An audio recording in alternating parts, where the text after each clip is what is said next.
जम्मू कश्मीर के उप मुख्यमंत्री सुरेंद्र चौधरी ने कहा, विधायकों की सुरक्षा में कमी की जा रही, मेरी खुद की सुरक्षा में कमी की गई है। डीजी साहब बताए कि हालात ठीक हैं, फिर मुठभेड़ क्यों हो रही है?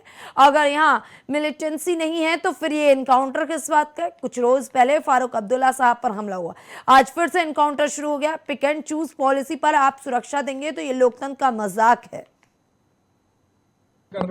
मैंने कहा कि ये आप डीजी साहब को पूछिए कि आप एक तरफ नवाज सूब की सिक्योरिटी विड्रा कर रहे हैं, दूसरी साइड आप ऑनरेबल एमएलए के स्कॉट विड्रा कर रहे हैं, उनकी सिक्योरिटी को कट शार्ट कर रहे हैं। मेरी खुद की भी सिक्योरिटी उन्होंने कट शार्ट की है। तो इसलिए डीजी साहब को पूछो, अगर हालात ठीक हैं तो फिर ये इनकाउंटर क्यों चल रहा है? अगर यहाँ मिलिटेंसी नहीं है तो फिर ये इनकाउंटर किस बात का है? अगर इनकाउंटर चल रहा है तो यहीं से आप हिसाब लगाएं कि चंद रोज पहले डॉक्टर फारूक अब्दुल्ला साहब पे अटैक हुआ, आज इनकाउंटर शुरू हो गया है।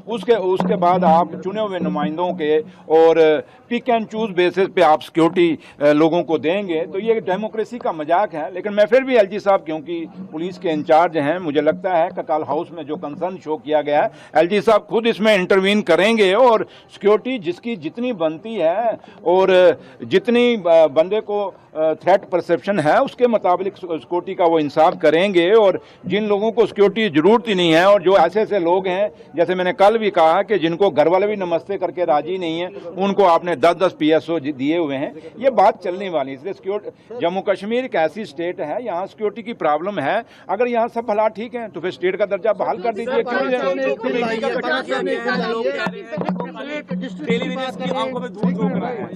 अब मैंने दिल्ली में जब बोल दिया है क्या सजाद उनके साथ सिक्योरिटी को लेकर बहुत आपकी तीखी नोकझोंक जो है वो हाउस में देखने को मिली और बाहर उन्होंने कहा कि सुरेंद्र चौधरी सिक्योरिटी स्पेशलिस्ट थोड़ी ना है। देखिए, सजाद लोन साहब किस फादर का बेटा है, किस बाप का बेटा है? वो लोन साहब, बड़े लोन साहब जो जम्मू कश्मीर के लिए शहीद हुए, उन्होंने हमेशा जम्मू कश्मीर की आवाज़ को उठाया। ये उन्हीं को आगे रिप्रेजेंट करता है, उनकी डायनेस्टी को।